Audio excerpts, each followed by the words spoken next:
Welcome to the Black and Gold Hour Show, a show hosted by your boy Merv, and this is a show where we talk about your currently 3-7 New Orleans Saints. Now, this season has been disappointing and frustrating on all fronts. Some games the offense excels, the defense struggles. Other games the defense is on fire and the offense cannot create a play to save their lives. Sometimes we even see the special teams holding the team back as well. But today's loss was very special for the New Orleans Saints 3-7 season. It was what I like to call an all hands on deck kind of loss. Defense, terrible. Tackling, terrible. Offense, atrocious. Play calling, atrocious. Defensively, it seems like nothing's improving. The penalties, just an undisciplined team, man. And right now, the New Orleans Saints are 3-7 and in third place in the NFC South. A terrible division where the New Orleans Saints still have a chance to make the playoffs, which is the scary thing. And at this point, heads need to roll.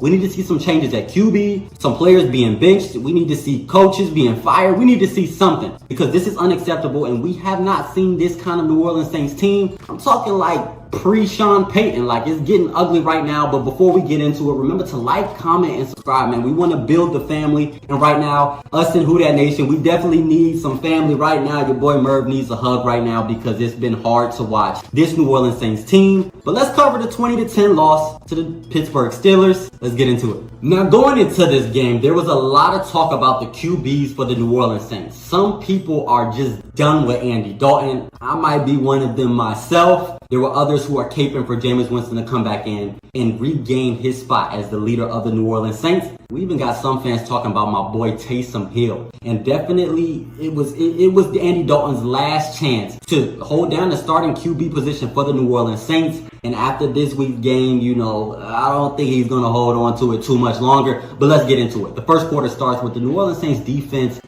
struggling. They still look good. They still are a quick team, but the tackling was atrocious. It seems like every time the opposing team's running back or receivers catch the ball, I guarantee the first tackle is going to be missed at this point. It just seems like the team is not really tackling at all this season. It's horrible, man. Right now, it seems like with the Players Association and how practices are handled during the week, there's not a lot of time for emphasis to be put on tackling throughout the week. And it just seems like if the coaches are saying anything about tackling, is going in one end and out the other because the New Orleans Saints tackling gets worse and worse by the week. Honestly, it's just frustrating and disappointing because they're hitting running backs in the backfield. They're getting to the quarterback, but they're not getting the ball carriers down. And it's just frustrating. But also to piggyback on the defense is just penalties, man. Alontae Taylor, we've seen him flash. We've seen him step up in big moments. But honestly, man, he had a rough game when it came to technique because he gave up 3 penalties that were costly, and the New Orleans Saints were unable to get off the field on third down. Paulson Adebo does not look like the Paulson Adebo that we seen last year, and it's really hurting the team right now with so many injuries. Marshawn Lattimore being out for the last 5 weeks. The New Orleans Saints penalties and unable to get the ball carrier down all combinates to a terrible defense right now. The New Orleans Saints, we went into the season trusting the defense, but we have no trust in the defense or the offense at this point. And there's really just no sign of hope or anything to look forward to each drive, man. We can't guarantee what we'll see from the defense. Sometimes we'll see the defense flash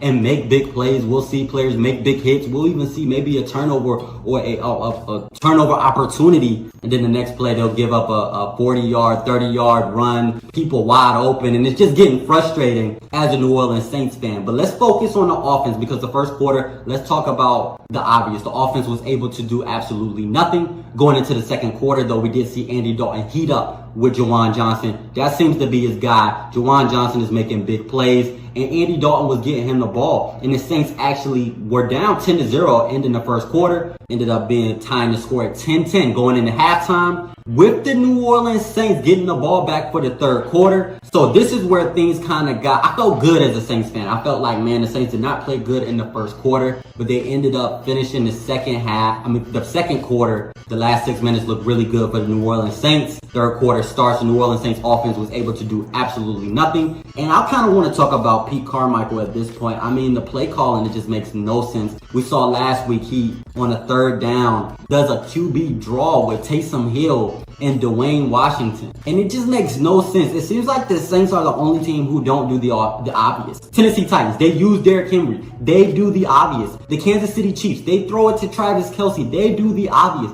The New Orleans Saints seem to go away from the obvious all the time. If you know the Pittsburgh Steelers have a defensive line that is aggressive, getting to the ball, and they're looking to bounce back after some terrible weeks, why are you keep doing QB powers with Taysom Hill and trying to run up the middle with Alvin Kamara? It really just makes no sense. And it looks like the Saints were trying to force their will on the game, but it just wasn't working. And with the injured offensive line, it just seems like the New Orleans Saints were not able to get it done this week. And let's kind of piggyback on that by talking about Andy Dalton. Andy Dalton, like I said earlier, he was able to make some plays with Juwan Johnson, but he forced 2 bad interceptions in the second half that all kind of led to scoring drives by the Pittsburgh Steelers and limited the Saints offense the opportunity to score and close the gap. The Pittsburgh Steelers began to wear down the New Orleans Saints defense. They were able to run all over them. Najee Harris, who was on the hot seat, he was able to bring a smile to some coaches because he was running all over the New Orleans Saints. It seems like it was 4 or 5. It took 4 or 5 people to bring him down. It seems like the first tackler was never getting him down. The Saints were hitting the QB, hitting the running back in the backfield, and they still were not able to make plays. It just seems like nothing is changed from week to week. And we got to start talking about coaching at this point, man. I was one of those who wanted an offensive coordinator for the New Orleans Saints, and Dennis Allen was promoted, and he deserved it. I mean, he did an excellent job as defensive coordinator for the New Orleans Saints. But at this point, I mean, it's horrible. It's horrible. I mean, I don't see him chewing anyone out on the sideline. I don't see him talking to players.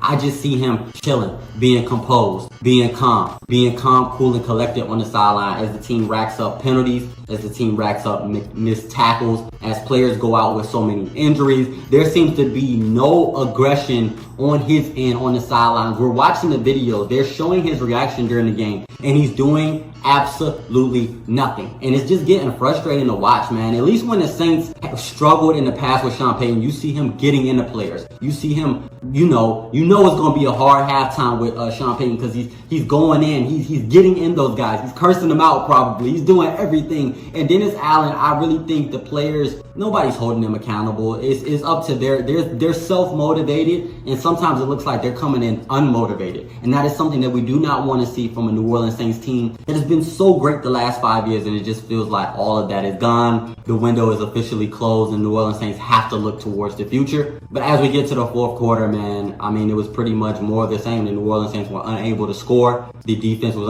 unable to get off the field, and Paulson Adebo has not looked like the Paulson Adebo of the past. And it just, I mean, I don't have a lot to say in this episode because it's just really frustrating, man. There's so many things that we can point to. We can point to injuries. We can point to coaching. We can point to players not being available, man. It just seems like the New Orleans Saints, this is just not their season. But the New Orleans Saints are honestly still in the NFC South playoff hunt, with the Bucks getting a win in Germany against the Seattle Seahawks. That puts them at 5-5. The Atlanta Falcons currently sit at 4-6. And the New Orleans Saints sit at 3-7 right now, which is tied up with the Carolina Panthers. It's just not looking good for the New Orleans Saints, man. And obviously, we're going to have to talk about how the New Orleans Saints may need a QB change. Now, Dennis Allen earlier this season was talking about how Jameis Winston is still injured. And Jameis Winston indicated to us that he is ready to play, that he's healthy, and that it was Dennis Allen's decision to start Andy Dalton. Now, I'm not mad at his decision to start Andy Dalton because the offense looked like it was able to be more efficient with Andy Dalton under center. It did look like Jameis Winston got rattled earlier in the season, and that may have been just due to injuries. But right now, we need a QB change, man, and we have to utilize Taysom Hill more. He's our most dynamic playmaker. I know we got the Alvin Kamara people here, the Alvin Kamara community, and that's my guy as well. But Taysom Hill is our spark plug right now this season for the New Orleans Saints, and they're just not using him right. They don't use him enough. We'll watch Taysom get 7 yards and then he gets pulled out. Then we'll do a QB power with Taysom Hill and never see him again for another quarter and a half. It's very frustrating, and I'm starting to wonder about coaching. It's just a lot, man. It's a lot going on for the New Orleans Saints, man. This is kind of an episode where I'm kind of just venting. I don't have a resolve. I don't have an answer for the problems for the New Orleans Saints, man. If you guys do, please comment them below, man. It's a lot to talk about, man. But the New Orleans Saints currently sit at 3-7. They have the Rams coming up next week. I mean, we have the Rams and 49ers coming up next week. Those are 2 games that we have to win at least one. We need to go at least 1-1. We have to get some momentum going. I mean, honestly, we really have to start thinking about the future as well. Like, what are the New Orleans Saints going to do if Sean Payton comes back? Will we get draft compensation to help the team bolster the roster? Will we be stuck in the same situation we're in now and have to look to free agency for the answers? Those are the questions that I have for the New Orleans Saints right now. It's not ugly. I don't have a lot of positivity to say right now, but the New Orleans Saints currently sit at 3-7, and there's still hope in the NFC South for the New Orleans Saints to gather some wins, beat their divisional opponents, and hopefully sneak into the playoffs. But with this team, would you even want to see them in the playoffs? We'll continue to cover this team. It's Who Dat Nation for life, man. There's a lot of things to talk about, but right now, that was just my quick recap, my quick venting session. Thank you guys for listening. It's your boy Merv. And before we go, you know I always got a Merv Speak segment for you. As we begin this self-improvement journey, one word that I always forget to bring up or forget to think about in my own life is grace, man. As we continue to build up, we have to give ourselves a level of grace. We have to give ourselves a level of empathy as we work towards our goals. Yeah, we may have started a new goal. We may be disciplined in a certain area. Then we may fall off for about a week, but we have to give ourselves grace because that's part of the self-improvement journey, man. If you fell off, if you're not where you want to be, and if you're still on the mindset of self-improvement, but you haven't been disciplined, remind yourself to give yourself grace and to also extend that grace to others as well, and continue to keep pushing forward and working through whatever discipline you are looking for to excel in life. But thank you guys for watching. Thank you guys for listening. I need a hug right now, man, but the Saints are 3-7. We'll be back next week to talk about the New Orleans Saints and Los Angeles Rams. Thank you guys for watching. Peace.